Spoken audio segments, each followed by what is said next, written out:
సోలిపోచున్నా నా జీవిత యాత్రలో, సోలిపోచున్నా నా జీవిత యాత్రలో, సొమ్మసిల్లుచున్నా నా ఆత్మీయ యాత్రలో, సొమ్మసిల్లుచున్నా నా ఆత్మీయ యాత్రలో. యేసు నా యేసు, యేసు నా యేసు,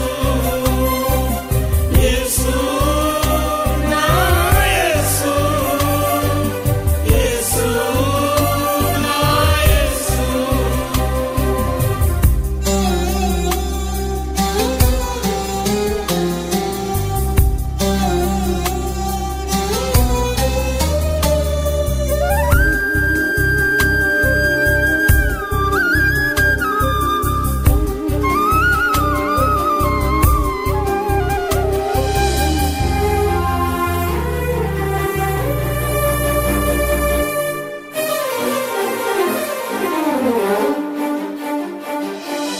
నమ్మిన వారే మోసం చేసి రోగం చేసారయ్యా,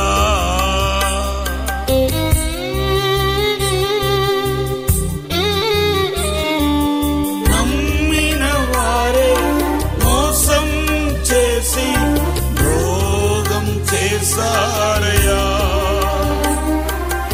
ఎవరైతే నాతో ఉంటారని అనుకుంటినో వారే దూరమయ్యారు, ఎవరైతే నాతో ఉంటారని అనుకుంటినో వారే దూరమయ్యారు.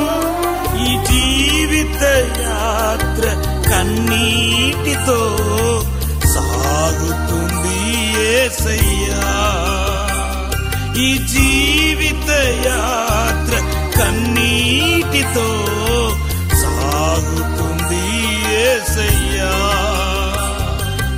యేసు నా యేసు, యేసు నా యేసు, యేసు నా యేసు, యేసు నా యేసు.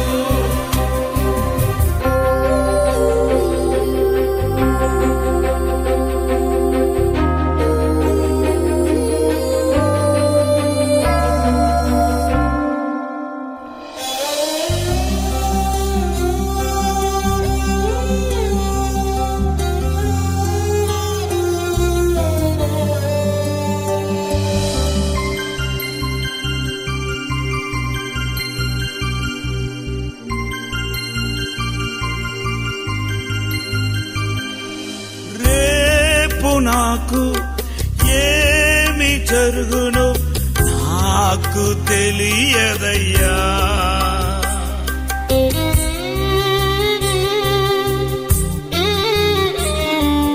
రేపు నాకు ఏమి జరుగును నాకు తెలియదయ్యా. నా భవిష్యత్తు నీ చేతులో ఉన్నదయ్యా యేసయ్యా, నా భవిష్యత్తు నీ చేతులో ఉన్నదయ్యా యేసయ్యా. నీవు ఏమి చెప్పినా చెయ్యుటకు సిద్ధంగా ఉన్నానయ్యా, నీవు ఏమి చెప్పినా చెయ్యుటకు సిద్ధంగా ఉన్నానయ్యా. యేసు నా యేసు, యేసు నా యేసు, యేసు నా యేసు, యేసు నా యేసు.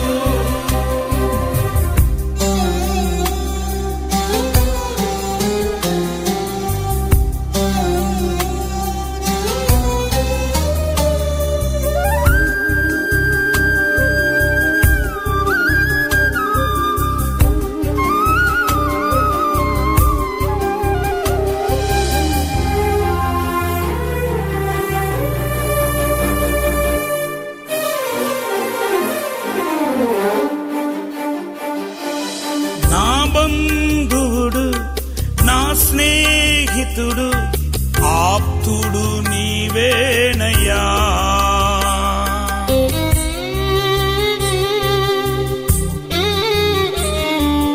నా బంధువుడు, నా స్నేహితుడు, ఆప్తుడు నీవేనయ్యా. నీ ప్రేమ కంటే ప్రేమించువారు ఎవరు లేరు యేసయ్యా. నీ ప్రేమ కంటే ప్రేమించువారు ఎవరు లేరు యేసయ్యా. నీ ప్రేమ కొరకు అనునిత్యము ఎదురు చూచుచున్నానయ్యా. నీ ప్రేమ కొరకు అనునిత్యము ఎదురు చూచుచున్నానయ్యా.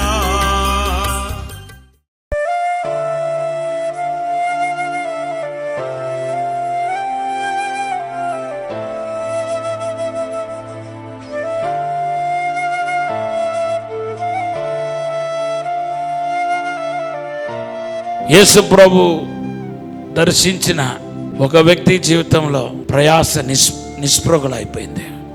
Loss in the business. కానీ పెద్ద దెబ్బ. రాత్రి అంతా ప్రయాసపడి ఒక్క చేపలు కూడా దొరకలేదు. ఇంకా వలలు క్లీన్ చేసి అపజయముతో, నిరాశతో, నిస్పృహతో ఇంటికి వెళ్ళటానికి సిద్ధపడుతుండగా యేసు అతని జీవితంలో ప్రవేశించాడు. సిమియోను పేతురు జీవితంలో ప్రవేశించాడు. బలవంతుడుకు ఎండిన గడ్డి కూడా ఆయుధం అంటాం. నీ దేవుడు బలసూర్యుడు, బలవంతుడు. ఆయన ఏమైనా చేయగలుగుతాడు, ఎట్లయినా చేయగలుగుతాడు, ఎక్కడైనా చేయగలుగుతాడు, ఎప్పుడైనా చేయగలుగుతాడు. నీకోసం కావాలంటే రాత్రిని పగలుగా, పగలు రాత్రిగా చేయగలుగుతాడు. యెహోషువ కోసం సూర్యుడు ఆపిన దేవుడు, చంద్రుడు ఆపిన దేవుడు నీకోసం నీ శోధన ఆపలేడా? నీ బాధ ఆపలేడా? నీ రోగాన్ని, తెగులు నీ నుండి దూరం చేయలేడా? చేస్తానంటున్నాడు. యేసు ప్రభు బోధ విన్నాడు. యేసు తన బిజినెస్ లో ఎండ్రవుతాడని కలలో కూడా అనుకోలేదు.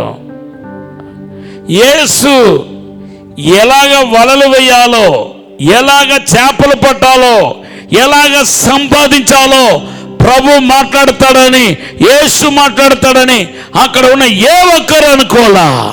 ఒకసారి కాదు, 2 సార్లు కాదు, రాత్రి అంతా ప్రయాసపడ్డాడు. ఏమి ఒక్క చేపలు కూడా దొరకలేదు. ఇప్పుడు బైబిల్ ఏమంటుందంటే డబుల్ ఫోల్డ్, డబుల్ పోర్షన్. జకర్యా గ్రంథం 9:12 రాయబడి ఉంది, నీకు 200గా మేలు చేస్తానని ప్రభు చెప్తున్నాడు. ఆ 200 మేలు ఎవరి జీవితంలో కనపడుతుందంటే ఈ యొక్క సిమియోను పేదరు జీవితంలో కనపడుతుంది. బిజినెస్ పరంగా దేవుడు ఆశీర్వదించాడు. బైబిల్ చెప్తుంది విస్తారమైన చేపలు పట్టాడంట. లూకాసు వార్త 5వ అధ్యాయం 6-7 చదవండి. వారు లాగు చేసి విస్తారమైన చేపలు పట్టిరి. అందుచేత వారి వలలు పిగిలిపోవచ్చుండగా వారు వేరొక దోణిలోనున్న తమ పాలివారి వచ్చి తమకు సహాయం చేయవలనని వారికి సంజ్ఞలు చేసిరి. ఏ వలలైతే చూడండి, సేమ్ పర్సన్, సేమ్ నెట్, వలలు సేమ్ సముద్రం, సేమ్ బోటు. అక్కడ న్యూ ఏంటి చెప్పండి? కొత్త ఇదేంటి? ఒకటే కొత్త. ముందు యేసు లేదు, ఇప్పుడు యేసు ఉన్నాడు. అక్కడ ప్రత్యేకత ఏంటి? హడావిడి ఏంటి? అక్కడ కనబడే ప్రత్యేకత ఒక్కటే. అక్కడ శాపాన్ని ఆశీర్వాదకరంగా మార్చే, అపజయాన్ని వెనకాల కూడా గొప్ప ప్రణాళిక చేయగలిగిన, గొప్ప ప్రణాళిక కలిగి ఉన్న యేసు అక్కడ కనబడుతున్నాడు. అంతే. మన ఫూలిష్ వలన నష్టపోయేది కొన్ని ఉన్నాయి. మన బుద్ధిహీనత వలన నష్టపోతాం.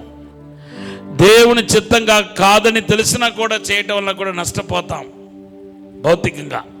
మీ ధనాన్ని దేవుని పరిచర్య కోసం ఇన్వెస్ట్ చేసిన వాళ్ళు ఉన్నారు. అది ఒక రకాలుగా చూస్తే మీకు నష్టమే. మీ చేతి నుండి మీ చేయి జారింది. కానీ నేను చెప్తున్నాను, వాటన్నిటికీ బదులుగా దేవుడు దాని వెనకాల దేవుడికి గొప్ప ప్రణాళిక ఉంది. అది ఏంటంటే నిన్ను మెటీరియలైజ్ గా దేవుడిని దీవించబోతున్నాడు. నిన్ను దేవుడు విస్తారంగా దీవించబోతున్నాడు. ఆదికాండం 17:1-2 మీ జీవితంలో నెరవేర్చబడబోతుంది. ఎబ్రీ పత్రిక 6:14 నెరవేర్చబడబోతుంది. దేవుడు భూ సంబంధంగా నిన్ను తోక కాదు తలగా దేవుడు చేయబోతున్నాడు. పాపాత్ముడునని ప్రభువా నేను పాపాత్ముడను. యేసు ప్రభు అద్భుతాలను ఆ మల్టిప్లేషన్ చూసేసరికి పశ్చాత్తాపం కలిగింది. ఇప్పుడు 5:10 ఏమంటున్నాడంటే, ఈ రోజు మొదలుకొని ఈ క్షణం మొదలుకొని మనుషులు పట్టే జాలరుగా నేను చేయబోతున్నాను. అంటే డైరెక్ట్గా మనం చెప్పాలని అపోస్తలుడిగా చేయబోతున్నాను, నా వారసుడుగా చేయబోతున్నాను, నా సక్సీడర్గా నేను చేయబోతున్నాను. దేవుని నుండి వచ్చే ఆశీర్వాదాల్లో 2 కనపడతాయి. నువ్వు ఆత్మీయంగాను భూ సంబంధంగాను ఆశీర్వదించబడినట్టుగా దేవుడు చేస్తాడు. కేవలం ఆత్మీయంగా దీవించి నిన్ను భూ సంబంధంగా ఆశీర్వదించడం మానడు. లేకపోతే కేవలం భూ సంబంధంగా ఆశీర్వదించి ఆత్మీయంగా ఆశీర్వదించకుండా మానడు. నిన్ను ఆశీర్వదించినప్పుడు ఆత్మీయంగా భూ సంబంధంగా ఆశీర్వదించాడు. ఒకవేళ పేదరు గనక ఈ యొక్క అపజయాన్ని ఎదుర్కోపోయి ఉంటే, ఈ యొక్క శోధన ఎదుర్కోపోయి ఉంటే, బిజినెస్ లో ఫెయిల్యూర్ని ఎదుర్కోపోయి ఉంటే ఏం జరిగి ఉంటాయి? 11 మందిలో ఒక్కడుగా వెళ్ళిపోయేవాడేమో. కానీ ఆయన ఫెయిల్యూర్ని ఎదుర్కొన్నాడు కాబట్టి, ఆయన ప్రయాస నిస్పృహలైంది కాబట్టి, ప్రయాసకి తగిన ఫలము దొరకలేదు కాబట్టి, బిజినెస్లో దెబ్బతిన్నాడు కాబట్టి, అపజయం పొందాడు కాబట్టి, చీకటి రోజుని ఎదుర్కొన్నాడు కాబట్టి ఆయన యేసయ్య దృష్టిలో పడ్డాడు. అంతేకాదు, యేసయ్య వాగ్దానం వచ్చింది, యేసయ్య సలహాలు ఆయనకు ఇవ్వబడ్డాయి. అంతేకాదు, విస్తారమైన చేపలు పట్టాడు. ఆయన ఆత్మీయంగా కూడా ఆశీర్వదించబడి నంబర్ 1 అపోస్తలుడు అయ్యాడు. Dear brother and sister, don't worry about your former failures. You might have fail in many areas. You gone through lot of trials and temptation. You might have faced a great loss in your life. బిజినెస్లో, పిల్లల విషయంలో, ఫ్యామిలీలో, health వైస్గా దెబ్బల మీద దెబ్బలు తిని ఈరోజు నిరాశతో నిస్పృహలతో ఈ వాక్యం వింటున్నారేమో. నేను మీకు ప్రవచిస్తున్నాను, even God has plan on your failure. నీ అపజయం మీద కూడా దేవునికి ప్రణాళిక ఉంది. నీ ఏ విషయంలో నిరాశ చెందావో, ఏ విషయంలో అయితే ఓడిపోయావో, ఏ విషయంలో అయితే దెబ్బతిన్నావో, ఏ విషయంలో అయితే గాయపరచబడ్డావో, ఏ విషయంలో అయితే మరలా ఓడిపోయావో, ఆ విషయంలో దేవునికి విజయం ఇవ్వబోతున్నాడు. నువ్వు చిగురించబోతున్నావు. Very soon you are going to see the sprout the Lord says. కానీ నీటి వాసన దాని మీద తగిలిస్తా ఉంటే అదే గాడ్స్ ప్లాన్. అది మరలా చిగురిస్తాయి, కొత్త ఆకులు వస్తాయి. అది కొత్తగా ఒక పెద్ద చెట్టుగా, ఫలించే చెట్టుగా అది చిగురించటం థ్యాంక్ యూ లార్డ్ చూస్తారు. థ్యాంక్ యూ లార్డ్ ప్రజలు చూస్తారు. ఈరోజు ఎండిపోయిన చెట్టుగా నువ్వు కూర్చున్నావేమో, ఇది ఒక ఫెయిలియర్. అవును, ఎండిపోయిన వాడుగా కూర్చోవటం ఒక ఫెయిలియర్ చూపిస్తుంది. నీవు ఎదుర్కొంటున్న అపజయాన్ని చూపిస్తుంది. నువ్వు ఎదుర్కొంటున్న సాతాను ఒక పోరాటాన్ని చూపిస్తుంది. నువ్వు ఎదుర్కొంటున్న ఆత్మీయ పోరాటం చూపిస్తుంది. మరలా పడిపోయిన జీవితాన్ని చూపిస్తుంది. కానీ నేను ప్రవచిస్తున్నాను, నువ్వు చిగురించబోతున్నావు. యోబు గ్రంథం 14:7-8 వచనాలు బట్టి నువ్వు చిగురించబోతున్నావు. మరలా నిన్ను నీ అపజయం మీద దేవుని యొక్క ప్రణాళిక ఉంది కాబట్టి నీ అపజయాన్ని కూడా దేవుడు విడిచిపెట్టాడు. అపజయాన్ని కూడా ఆశీర్వాదకరంగా మార్చబోతున్నాడు. శాపాన్ని ఆశీర్వాదకరంగా మార్చే దేవుడు నీ అపజయాన్ని కూడా ఆశీర్వాదకరంగా మారుస్తాడు. Number 2, wrong guidance, wrong directions. ఎవరైనా ఒక తప్పుడు అడుగు వేస్తే, రాంగ్ గైడెన్స్ వెళ్ళి ఉంటే, తప్పుడు సూచనలు నీకు ఇచ్చి ఉంటే, నేనైనా మీరైనా దానికి అది పెద్ద మొత్తంలో వెల చెల్లించాలి. తప్పదు. నీ మీద ఆయన ప్రేమ కలిగి ఉన్నాడు కాబట్టి, నిన్ను ఆయన ప్రేమించున్నాడు కాబట్టి, శాశ్వతమైన ప్రేమతో నిన్ను ప్రేమించాడు కాబట్టి రాంగ్ గైడెన్స్లోనికి వెళ్ళి ఉంటే, రాంగ్ డైరెక్షన్లోనికి వెళ్ళి ఉన్నా, రాంగ్ పాత్లోనికి వెళ్ళి ఉన్నా, తప్పుడు అడుగు వేసి ఉన్నా, ప్రభు అంటున్నాడు కదా, నిన్ను మరలా బలపరిచి నేను నీకు విజయాన్ని ఇవ్వబోతున్నాను.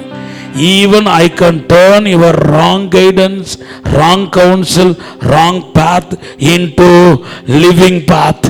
Thank you Lord, living path, godly path. Hallelujah. ఎవరైనా మీలో తప్పుడు అడుగు వేసి ఉంటే, తప్పుడు రాంగ్ రూట్లో వెళ్ళి ఉంటే, ఎవరో ఒకరు ఇన్ఫ్లుయెన్స్ చేత, somebody they might have influenced you for wrong guidance, wrong way. Thank you. నేను ఎవరో నీకు రాంగ్ ఇన్ఫ్లుయెన్స్ చేసి ఉండవచ్చు. నీవు ఇన్ఫ్లుయెన్స్ చేత, ఎవరో ఒక ఇన్ఫ్లుయెన్స్ చేత నువ్వు తప్పుడు అడుగు వేసి ఉంటే, థ్యాంక్ యూ లార్డ్, పడిపోయి ఉంటే, థ్యాంక్ యూ లార్డ్, ప్రభు చెప్తున్నాడు, మరలా నిన్ను దారికి తీసుకుని వచ్చి నీకు విజయం ఇవ్వాల్సిన బాధ్యత నాది. నేను రాంగ్ రూట్లోనికి వెళ్ళిన వారిని కూడా, రాంగ్ గైడెన్స్ లోనికి వెళ్ళిన వాళ్ళు కూడా ఆశీర్వాదకరంగా చేయగలుగుతారని ప్రభు చెబుతున్నాడు. ఆలోచనకర్త లేకపోతే నశించిపోతాం. ఈవెన్ తెలుసో తెలియకుండానో మీ సొబ్బుతిని ఆధారం చేసుకొని మీరు రాంగ్ రూట్లోనికి వెళ్ళి ఉంటే అగాధమేగా. క్యాథరిన్ గుల్మన్ అనే దైవజనరాలు ఒక చిన్న పొరపాటు చేశారు, రాంగ్ గైడెన్స్. ఒకరోజు నడిచి వెళ్తూ ఉన్నారంట. అమెరికాలో ఒక బోర్డు ఉందంట, ది ఎండ్, ఇదే ముగింపు అని ఒక బోర్డు ఉందంట. ఆవిడ మనస్సులో అనుకుంటుందంట, ది ఎండ్ అని బోర్డుని దాటి వెళ్తే ఏమవుతుందంట అనుకొని ఆ బోర్డు దాటి 4 అడుగులు వెళ్తే పెద్ద అగాధం ఉందంట. ప్రభు అన్నాడంట, ఇది ఇక్కడ మాత్రం కాదు, నీ లైఫ్ కూడా సంబంధించింది. Wrong decision, wrong direction, wrong guidance, wrong influence. నువ్వు కనుక లోయలో పడిపోతే, తప్పుడు అడుగు వేసుకుని లోయలో పడిపోతే నువ్వు బయటికి రాలేవు. దావీదు యుద్ధకాలానికి వెళ్ళాడు, యుద్ధం చేయాలని వెళ్ళలేదు, కానీ సున్నతి లేనివాడు ప్రభును దూషిస్తున్నాడు. బాధ కలిగింది. దేవుని ఆత్మ ప్రేరేపిస్తున్నాడు, ఉన్న పాటన వెళ్ళని. ఈ లోపల ఎక్కడికి వెళ్ళినా ఒక సౌలు ఉంటాడు మన పక్కనే, జాగ్రత్తగా ఉండాలి. ఈ సౌలు ఏం చేశాడంటే, ఇదిగో నువ్వు వస్త్రం లేకుండా యుద్ధం చేయటం కుదరదు, యుద్ధ వస్త్రం ధరించుకోవాలి, యుద్ధ ఆయుధాలు పట్టుకుని వెళ్ళాలి, నీ దగ్గర ఎలాగైనా లేదు కాబట్టి నా వస్త్రాన్ని నీకు తొడిగిస్తున్నాను. 1 సామెల గ్రంథం 17:38-39. సాతానుడు సౌలు ద్వారా ప్రేరేపించి రాంగ్ రూట్లోనికి తీసుకెళ్తున్నాడు. రోడ్డు దావీదు వెళ్ళాల్సిన మార్గం ఇట్లా ఉంటే ఇటు తీసుకెళ్ళిపోతున్నాడు సైతాను, సౌలు ద్వారా ప్రేరేపించి. ఒకవేళ హృదయంలో ఉన్న గద్దింపును, మనస్సాక్షి గద్దింపును తిరస్కరించి దోసివేసి యుద్ధానికి కనుక వెళ్ళి ఉంటే మసి అయిపోయేవాడు గొలియాతు దగ్గర. దేవుని సహాయం రాకపోయేది. దావీదు దేవుడు పంపిన దావీదు కాదు. ఎవరు పంపిన దావీదు అవుతాడు? సౌలు పంపిన దావీదు. అక్కడ దావీదు కాదు, దావీదుకైతే విజయం వస్తాయి. సౌలు వస్త్రాన్ని తొడిగితే ఇప్పుడు సౌలుగా దావీదు ఏమైపోతున్నాడు? వస్త్రం వేసుకోవడం ద్వారా సౌలు అయిపోయాడు. సౌలు ఆల్రెడీ తిరస్కరించబడ్డాడు, త్రోసివేయబడిన వ్యక్తి, దేవుని చేత తిరస్కరించబడిన వ్యక్తి. కానీ దేవుడు మనస్సాక్షి ద్వారా గద్దించాడు, దావీదు ఈ వస్త్రాన్ని వదిలితే కానీ నీకు విజయం ఉంటుందని. అప్పుడు సౌలు ఒక వస్త్రాన్ని తీసివేసి పరిశుద్ధాత్మ వస్త్రాన్ని తొడుకొని వెళ్ళాడు. విజయం వచ్చింది. గట్టిగా హల్లెలూయా చెప్పండి. హల్లెలూయా. నీకు విజయం ఉంటుంది. ఎవరైనా ఇన్ఫ్లుయెన్స్ వలన, సౌలు ఇన్ఫ్లుయెన్స్ వలన, ఇతరుల యొక్క బలవంత వలన ఏదైనా నువ్వు రాంగ్ డిసిషన్ తీసుకుని ఉంటే, రాంగ్ డైరెక్షన్లోనికి వెళ్ళి ఉంటే, దేవుని చిత్తం కాని మాట ఇది మనసు పెట్టి ఉంటే, పరిశుద్ధాత్మ దేవుడు చెప్తున్నాడు, దాన్ని కూడా నేను ఆశీర్వాదకరంగా చేస్తాను, నీకు విజయం ఇవ్వబోతున్నాను. రూత్ కూడా రాంగ్ డిసిషన్.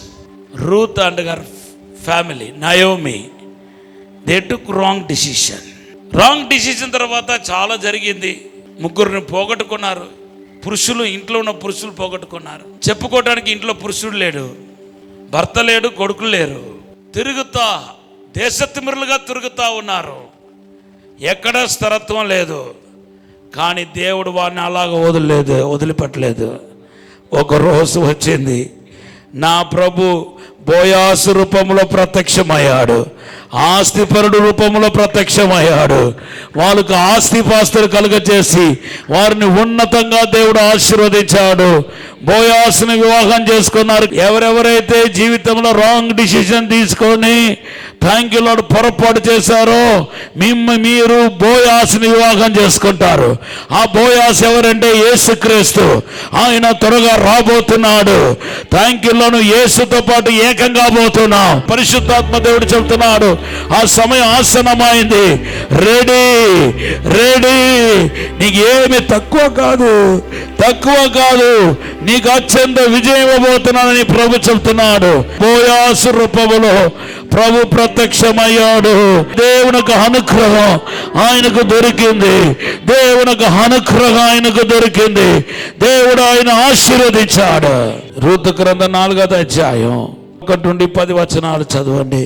దేవుడు బిడ్డలారా, ఈరోజు పరిశుద్ధాత్మ దేవుడు మాట్లాడుతున్నాడు. Thank you lord. తర్వాత థ్యాంక్ యూ లార్డ్, రూతుకు దేవుడు ఆశీర్వదించి 7 కుమారులు, హల్లెలూయా, దేవుడు కుటుంబస్తురాలుగా నిలబెట్టాడు. నీ రాంగ్ డెసిషన్ నీకు శాపము కావచ్చు, కానీ యేసు నీతో ఉండగా బోయాసుని కనెక్ట్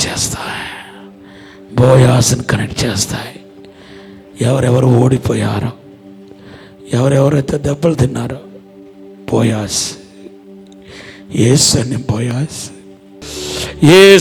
బోయాసునికి ప్రత్యక్షంగా పోతున్నాడు. ఏ యోసేపునైతే ఏ దేశంలో అయితే జైల్లో పెట్టారో, నేరారోపణ చేయలేని నేరానికి జైలు వేయబడ్డాడు యోసేపు. కానీ అదే యోసేపును దేవుడు సింహాసనంలో కూర్చుండబెట్టాడు. ఆదికాండం 41-42. నిందలు నేరాలు మోపి నీ ప్రయాణం స్టక్ అయిపోయిందేమో, నీ లైఫ్ లో థ్యాంక్ యూ 4 సంవత్సరాలు బ్యాక్ అయిపోయావేమో, 4 సంవత్సరాలు ముందుకు వెళ్ళడానికి బదులుగా 4 సంవత్సరాలు బ్యాక్ అయిపోయామో యోసేపు లాగా. థ్యాంక్ యూ, నీ దినాలు గడిచిపోయిందేమో. నువ్వు అనుకుంటున్నావు శుభదినాలు, మంచి దినాలని పోయింది, నాకు శ్రేష్టమైన దినాలని పోయింది, I loss all my best days అని అనుకుంటున్నావేమో.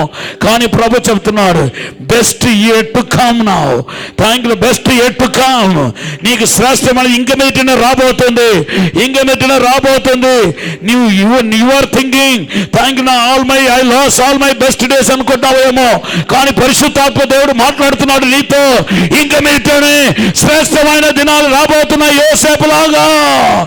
యోసేపులాగా నిన్ను దేవుడు ఫారో తర్వాత నెక్స్ట్ స్థానంలో నిన్ను కూర్చుండబెట్టబోతున్నాడు. దేవుడు ప్యాలెస్ లోనికి నువ్వు ప్రవేశించబోతున్నావు. నీతో ప్రభు మాట్లాడి ప్రార్థన చేస్తాను.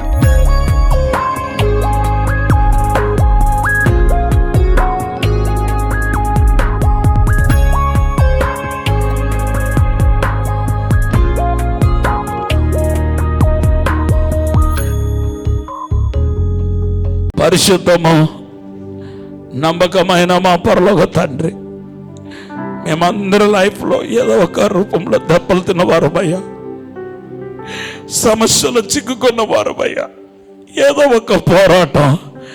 బయట అయితే మేము నమ్ముతున్నాం కానీ నవ్వుతున్నాం, కానీ మా లైఫ్లో దెబ్బల మీద దెబ్బలయ్యా, కష్టాల మీద కష్టాలయ్యా, అయ్యా గాయాల మీద గాయాలయ్యా. ఈ రాత్రి మీరు ఏమైనా చేయాలి ప్రభువా. నీ దాసుడుగా నేను పలికిన ప్రతి మాటలు నెరవేర్చబడిన కాక. Thank you. నేను అపజయంగానే మిగిలిపోదు. నేను ప్రవచిస్తున్నాను, ఒక ప్రాఫిట్గా నేను ప్రవచిస్తున్నాను. నీ అపజయంలాగానే మిగిలిపోదు. నీ అనారోగ్యతనే థ్యాంక్ యూ సాగు. Thank you. నీ అనారోగ్యాన్ని దేవుడు ఆశీర్వాదకరంగా మారుస్తాడు. Thank you. నీ ఫెయిలియర్, నీ క్యారియర్లో కలిగిన దెబ్బ ఆశీర్వాదం కాబోతున్నాయి. నీ బిజినెస్ లో కలిగిన దెబ్బ ఆశీర్వాదం కాబోతున్నాయి. నీ కుటుంబంలో ఫ్యామిలీలో కలిగిన దెబ్బ, ఫ్యామిలీ లైఫ్ లో కలిగిన దెబ్బ ఆశీర్వాదం కాబోతున్నాయి. నీ జాబ్ లో కలిగిన దెబ్బ ఆశీర్వాదం కాబోతున్నాయి. నీ మినిస్ట్రీలో కలిగిన దెబ్బ ఆశీర్వాదం కాబోతున్నాయి. ఇప్పుడే దేవుని ఆత్మ క్రియ చేస్తున్నాడు, పరిశుద్ధాత్మ శక్తి తాకుతున్నాడు. Be healed in the name of Jesus. ఇప్పుడే అభిషేకించండి ప్రభా, ఇప్పుడు అభిషేకించండి ప్రభా. అద్భుతం జరిగించండి, మేలు జరిగించమని, తోడుండి సహాయం చేయమని యేసు నామములో అడిగి వేడుకుంటున్నాము తండ్రి, ఆమేన్. ఇది కుటుంబ ఆశీర్వాద కూడిక. ఇక్కడ మేము మా కుటుంబాలను కట్టుకున్నాం. మరి మీరు? అయితే ప్రతి శుక్రవారం రాజమహేంద్రవరంలో జరిగే ఈ కుటుంబ ఆశీర్వాద కూడికలో పాల్గొనండి. ఈ కూడిక జరుగు స్థలం దహించు అగ్ని ఆడిటోరియం, నటరాజ్ థియేటర్, రాజమహేంద్రవరం. సికింద్రాబాద్ లో దహించు అగ్ని అద్భుత అసాధారణ కూడిక ప్రతి శనివారం సాయంత్రం 5 గంటల నుండి ప్రారంభించబడును. స్థలం SPG church ground, alpha hotel వెనుక, సికింద్రాబాద్. మరిన్ని వివరాలకు 9494940074 మరియు 75. రాజమహేంద్రవరంలో దహించు అగ్ని అభిషేక ఆదివారపు ఆరాధన ఇప్పుడు ప్రతి ఆదివారం ఉదయం 9:30 నుండి ప్రారంభించబడును. తప్పక పాలు పొందండి, దైవిక ఆశీర్వాదం పొందండి. స్థలం దహించు అగ్ని ఆడిటోరియం, నటరాజ్ థియేటర్, రాజమహేంద్రవరం. మీ ప్రార్థన అవసరతలకు 9494940072 మరియు 73.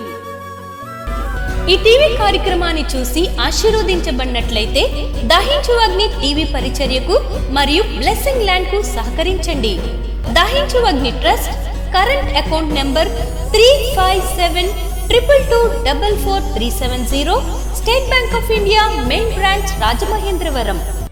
మై అడ్రస్ డాక్టర్ థామస్ దహించు అగ్ని మినిస్ట్రీస్, తుమ్మలోవా, రాజమహేంద్రవరం.